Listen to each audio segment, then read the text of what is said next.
చీకాకు తమలోనే చాలగా నుంచి చీకాకనుచు దీని చేరకుండెదరు. చీకాకె చీయగు చీకాకిదౌనే.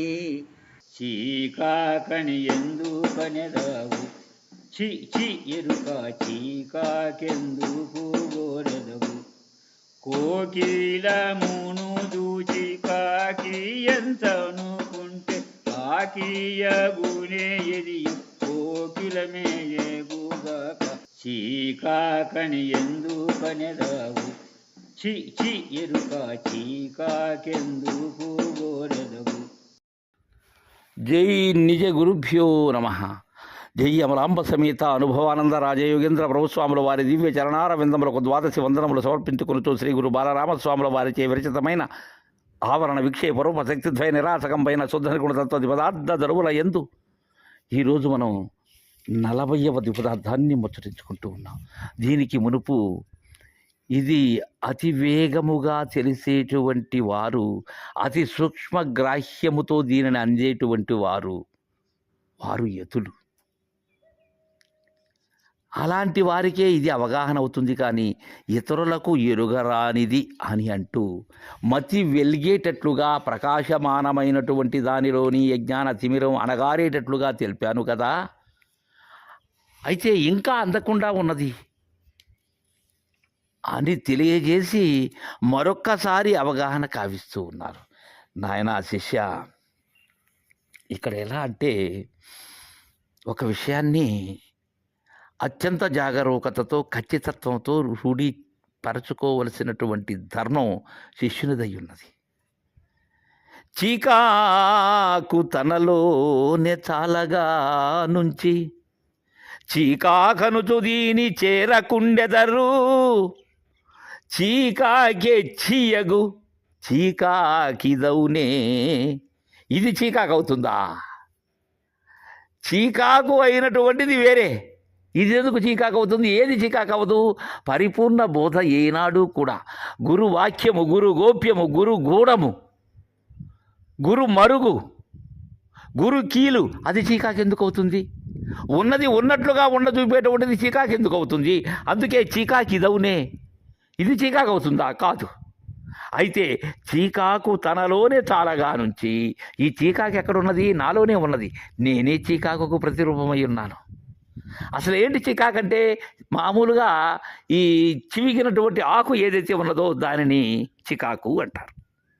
ఇంకా దేని మీదైనా సరే మనం దేనికోసమైనా శ్రమ పొందటంలో పడేటువంటి మానసిక ఆ అలజడి ఏదైతే ఉన్నదో అది చీకాకు. అంటే నలకవు చెందటం,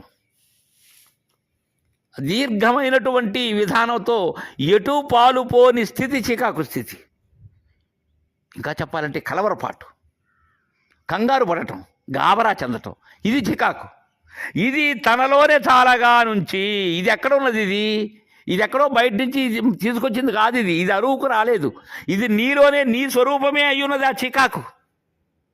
పెద్దలు అంటారు, మామూలుగా చాలా ఆకులు బయట పత్రములు చాలా ఉంటాయి, కానీ ఈ మేనుకి, ఈ మూలము లేని గుర్తిరిగే శరీరం అనే ఈ మేనుకు ఉండబడేటువంటి ఆకులు, ఈ 4 ఆకులు, ఇవి రాలని ఆకులు. ఇవి గురుదేవులు తప్ప వేరే వారు రాల్చలేని, కొయ్యలేనటువంటి ఆకులు ఇవి.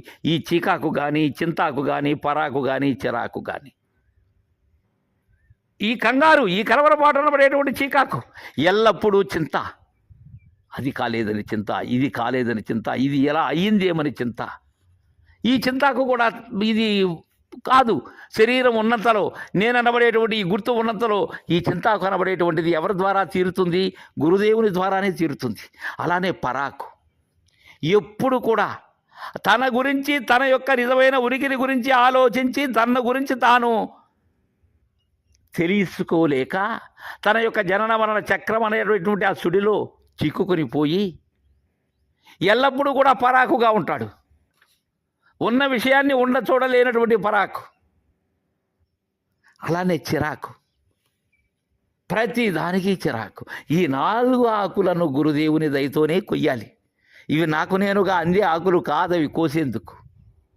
అందుకే చికాకు తనలోనే చాలగా నుంచి చికాకనుచు దీని చేరకుండెదరు. చాలామంది పరిపూర్ణ బోధ అనేది గురు శిష్య న్యాయంగా సుజనులైనటువంటి వారైతేనే ఇది అందుతుంది. కారణం, దీనిలో ఎలాంటి భ్రాంతులు లేవు. మీకు అది వస్తుంది, ఈ బోధలేకి వచ్చిన పాట. దీనిలో వనగూడేది ఏంటంటే, ఉన్నప్పుడే పరమశాంతిని పొంది మన యొక్క మిగిలినటువంటి జీవన యానం ఏదైతే ఉన్నదో దానిని సక్రమంగా ముగించటమే. మరలా తిరిగి జన్మకు ఏదైతే హేతు అవుతూ ఉన్నదో దానిని మరలా తిరిగి జన్మకు రాకుండా చేసుకునేటువంటి మార్గమే శివరామ దీక్షిత మార్గం. ఇది సచ్చి బ్రతికినటువంటి వారి మార్గం. ఇది అహం రహితుల యొక్క మార్గం. ఇది అలాంటి మార్గంలో చాలామంది ఇది చీకాకు అనేటువంటి ఉద్దేశంతో వారి దరికే చేరరు. అది మాకు సంబంధం లేనిది అనే భావంతో ఉంటారు. అది మాకు అర్థమే కావటం లేదు అనేటువంటి తీరులో ఉంటారు. ఎందుకని? వారు యొక్క విధానమంతా నామరూప క్రియా సహితమైనటువంటి బోధలతో, భ్రాంతి త్రోవలతో, ఐహికమైనటువంటి విషయాల కోసమే వారి యొక్క తపనంతా ఉంటుంది. ఈ చికాకు, చింతాకు, పరాకు, చిరాకులతో వారికి ఈ మార్గానికి ఎందుకు చేరతారని చేరరు. చికాకే చియ్యగు చికాకిదవునే. ఆ చికాకే ఈ ఎరుక యొక్క చేష్టలన్నీ చికాకులే. లేని దానిని ఉన్నట్లుగా చూడడమే చికాకు. చికాకే చియ్యగు, అది చియ్యవుతుంది, కానీ ఇదవుతుందా చికాకు? కాదు. అందుకే చీకాకని ఎందుకనెదావు, చీ ఎరుక చీకాకెందుకు గోరెదవు. చికాకని ఎందుకంటున్నావు నాయన? పరిపూర్ణ బోధ, నీ యొక్క భ్రాంతి రహితాన్ని చేసేటువంటి బోధ ఇది. ఏకాకివై ఈ ఆకులతో ఉన్న నిన్ను ఏ భ్రాంతిని అంటనివ్వకుండా నీ యొక్క నిజ నిర్ధారణ చేసి యథార్థాన్ని అందచేసి యథార్థంలో నీవు లేవు అనేటువంటి విషయాన్ని వస్తు నిర్ణయంగా తెలియజేసేటువంటి బోధ నాయన ఇది. కానీ చికాకుని చీచీ నాయన, ఆ ఎరుక చికాకు ఎందుకు కోరుతున్నావు? కోరకూడదు. ఇక్కడ ఒక విషయాన్ని మనకు సాటుగా చెప్తున్నారు బాలరామ పండితుల వారు. కోకిలమును జూచి కాకి అంచాను కొంటే కాకీయగునే యజియు కోకిలమేయగుగా కాచి కాకాని ఎందుకనెదావు. చీ కాకాని ఎందుకనెదావు, చీ ఎరుక చీకాకెందుకు గోరెదవు. ఇక్కడ బాలరామ పండితుల వారి శైలి, ఆయన యొక్క బోధన పటిమ మనకు తెలుస్తున్నది. ఇక్కడ కోకిలను కాకిని మనకు తెలియజేశారు. ఎలా అంటే, కోకిలకు గ్రుడ్లుని పొదగటము అనేది పెద్దలు చెప్తారు వీలు కాదు అని. అది కాకి చేసినటువంటి గూడు ఏదైతే ఉన్నదో దానిలోనే తన గుడ్లుని పెడుతుంది. పెట్టిన తర్వాత కాకి పొదిగి తన పిల్లలతో పాటు కోకిల పిల్లలు కూడా అక్కడే కలుగుతాయి. అయితే పెరిగిన పిమ్మట కాకి యొక్క కావు కావు కూతలు వేరే, కోకిల యొక్క కుహు కుహు కూతలు వేరే. అయితే వర్ణము రెండూ కూడా నలుపుగానే ఉంటాయి చూసేందుకు. అయితే కోకిలను చూసి కాకి అని అనుకుంటే అది కాకి అవుతుందా కోకిల? ఇక్కడ ఈ ఎరుక అనబడేటువంటిది ఏదైతే ఉన్నదో, ఈ ఎరుక అంటే అందరూ కూడా ఎలా ఉంటారు చూసేందుకు? ఎరుకలోని వారిగానే ఉంటారు చూసేవారికి. అంటే ఆ వర్ణములు అలానే ఉంటాయి. అందరూ చూసేటువంటి వారు సశరీరులుగానే కనిపిస్తారు. కాకి కోకిలములు రెండు ఏకముగా ఉన్నట్లుగా. కారణం ఏంటి?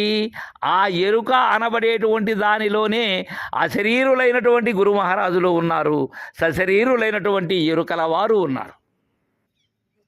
ఆ గూటిలోనే కాకులు కోకిల పిల్లలు రెండూ కలిసి ఉన్నట్లుగా.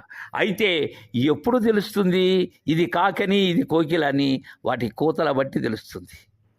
కర్తృత్వ రహిత కర్మాచరణను బట్టి, వారి యొక్క ఆచరణను బట్టి అశరీరులైనటువంటి వారికి అశరీరులే వారి యొక్క జాడ కనుక్కోగలరు, మిగిలినటువంటి వారు కనుక్కోలేరు. తద్విధానంగానే ఈ కోకిలను కాకి అని అనుకుంటే పరిపూర్ణమును ఎరుక అనేటువంటి భ్రాంతిలో చూడక, ఉన్నది ఉన్నట్లుగా కాంచలేక, అది ఇది ఒకటే. ఎందుకంటే ఈ పదములు ఏవైతే ఉన్నావో, ఈ అచలము అనే పదం పరిపూర్ణమునకు ఎరుకకు రెంటికి సరిపోతుంది. చలాచలములుగా ఉన్నప్పుడు, ఘనీభూతం చెంది ఉన్నప్పుడు ఆ ఎరుక అనబడేటువంటి ఆత్మ ఏదైతే ఉన్నదో అది అచలంగా ఉన్నది, అది గగన సదృశముగాను ఉన్నది, బ్రహ్మానందమయమై ఉన్నది, అక్కడ ఏకమై ఉన్నది, నిత్యమై ఉన్నది. కానీ అది పరిపూర్ణమా? కాదు. అది కోకిలే, కాకి కాకే, ఎరుక ఎరుకే పరిపూర్ణమే. దీన్ని చూసి అది అనుకుంటే ఎలా కుదురుతుంది? కోకిలమును చూచి కాకి అంచనుకుంటే కాకి ఎగునే అజియు కోకిలమే యగుగా. అది కాకి అవుతుందా? అది ఈ చలనముతో కూడినటువంటి ఎరుక మరుపులతో, తన్మాత్రలతో, పంచవింశతి తత్వములతో 24గా, 25గా, 17గా, 36గా, 96గా రకరకములైనటువంటి అవస్థలతో తనలో తనే ఊహించుకునుచూ ఉండబడేటువంటి కాకి ఎక్కడా? ఆహ్లాదకరమైనటువంటి శుచైనటువంటి విధానంలో ఉన్న పరిపూర్ణ నిజగురు మహారాజ్ ఎక్కడ? అందుకే కాకి ఎగునే యజియు కోకిలమే యగుగాక చి కాకాని ఎందుకనెదావు, చీకాకాని ఎందుకనెదావు, చీచీ ఎరుక చీకాకెందుకు గోరెదవు అంటారు బాలరామ పండితులు. చక్కని పరిపూర్ణ బోధ, అవగాహన కావిస్తూ ఉన్నారు. తరువాయి పదార్థాన్ని రేపు ముచ్చరించుకుందాం. జై గురుదేవా.